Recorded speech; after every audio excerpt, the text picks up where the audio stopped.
guys, Rogue Game here. Welcome back to the Prince versus the Brute. We did the Prince, now it's time to do the Brute's ending. So I thought we'd start back where they ask us what we want to eat for dinner, so that we can see a couple of the different optional scenes over on Sam's point of view, and then we'll choose him at the end and see how that goes down. So, steak. I want steak too. I needed steak. Even though I don't eat anything. James gave me a slight nod before walking to the kitchen in silence. Sam, on the other hand, gave me a toothy grin before walking over to the seat near me and sitting down.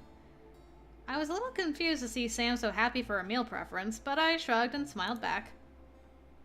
Okay. Well, I gotta see what he makes. James took his time in making dinner. Oh yeah, Sam was texting somebody. Oh, Nanya. Who the heck is Nanya? Nanya. Sam, don't be rude. Okay, so then he brought the food. To my surprise, James didn't make a pasta dish. James had made perfect filet mignons with mushrooms, pairing it with mashed potatoes and green beans. Oh, that sounds so good. I felt a little underdressed just from how fancy the dish was, but that did not stop me from tucking in. Thanks for cooking, James. You're welcome, Sam. Well, time to skip. Alright, this time we're gonna go to Sam doing his Tai Chi. Sam was pretty chill with me, so I only assumed he would be more open to talk about the problem than James would have been. I walked out to the front yard, catching Sam slowly moving from energy pose to energy pose in his Tai Chi. I felt slightly guilty for walking in, but Sam called out to me without interrupting his movements. Hey, need me for something? Huh? No,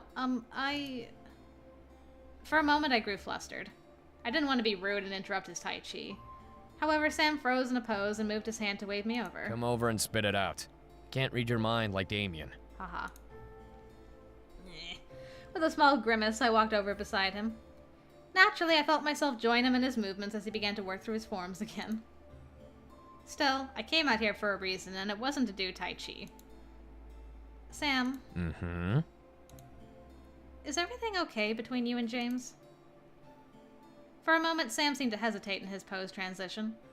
After a small sigh, Sam stood up straight and looked at me, causing me to straighten up as well. It's a really stupid reason, okay? James and I are kind of... I guess you can say we're fighting. But we don't want to make it bigger than it is, you know?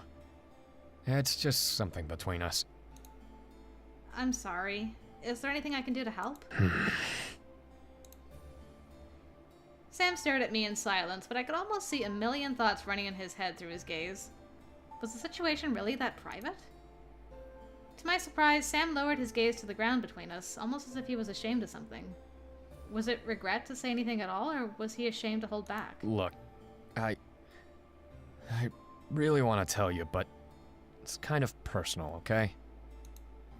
Sam...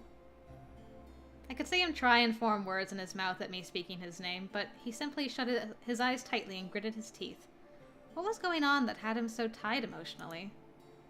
Suddenly, Sam reached out and softly took my hands into his, staring down at them. We don't want you to get involved, okay? It wouldn't be fair for you to get in the middle and pick sides like that. This may be a shitty situation, but we're not gonna put you in that position.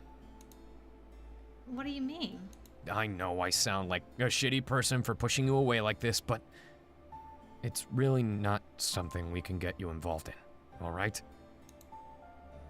Sam rubbed his thumbs over the back of my hands, unable to look me in the eyes. I, however, didn't know how to feel. You shouldn't be influenced by either of us. What was that supposed to mean? Before I could do more, my phone began to buzz. Huh? Excuse me. Sam silently nodded and returned to his Tai Chi as I quickly rushed inside and answered. Much to my displeasure, it was my parents getting in the way of things again. Aw, Sam, you're so gentle with her there. I guess we'll skip again. And I've made my choice between the two of you. Sam's turn. I slowly made my way down the stairs, hoping to catch one of the boys in the dining room or kitchen. Huh? Oh! Oh, hello, miss. Oh gosh, I don't want to do this to you either. Bistro! I smiled softly. He seemed to be relaxed. Hey, James. We stared at each other for a long moment before James smiled and gestured to the backyard. Sam is outside. Huh? I am well aware of your affections for Sam, miss. It is much deeper than I could ever imagine receiving. Hey. I walked up to him and placed my hand on his cheek, frowning softly. I still care about you, James. Despite carrying sad eyes, James nodded and smiled in return. And I you. No. You should go to him and let him know how you feel. He deserves to hear it now. Part of me felt relieved to know that James was going to be okay, eventually. I nodded to him and raised my arms to him, offering a hug. James was much taller, and his embrace completely warmed me.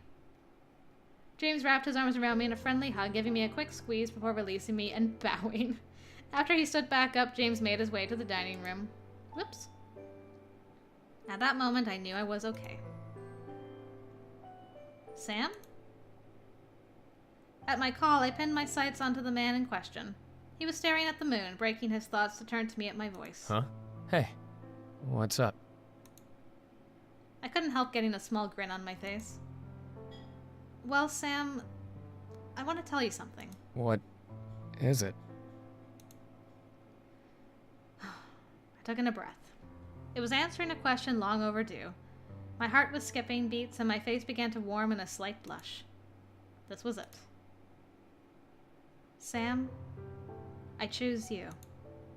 A moment of silence. Sam stared at me in shock at my words, taking in what I had said. My chest finally relaxed and joy slowly took over my expression. Wow, so pretty. With a grateful look and grin, Sam gently held his hand out to me. I promise to do everything I can to make you happy. Thank you. No, Sam. Thank you for loving me. Something in my heart clicked. I had made the right choice. What would happen between us? All I knew was that I would find a perfect happy ending in his arms. Chaining the monster! Of course. Of course it would be that, wouldn't it? Yay, we did it. It was just as heartbreaking as I imagined it would be from my experiences with Lucky Rabbit Reflex. Dual endings end in nothing but heartache. Always. Bleh. Anyway, done crying. We're gonna move on from here, but thank you guys very much for joining. I hope you guys enjoyed it and didn't shed too many tears. But anyway, we're gonna go back to the goofiness that is Hatoful Boyfriend Holiday Star, although it's probably gonna start doing some painful story arcs at some point, because it always does that. So if you're into that, I hope I shall see you over there, guys. Thanks again for watching, and until next time, I'll see you later.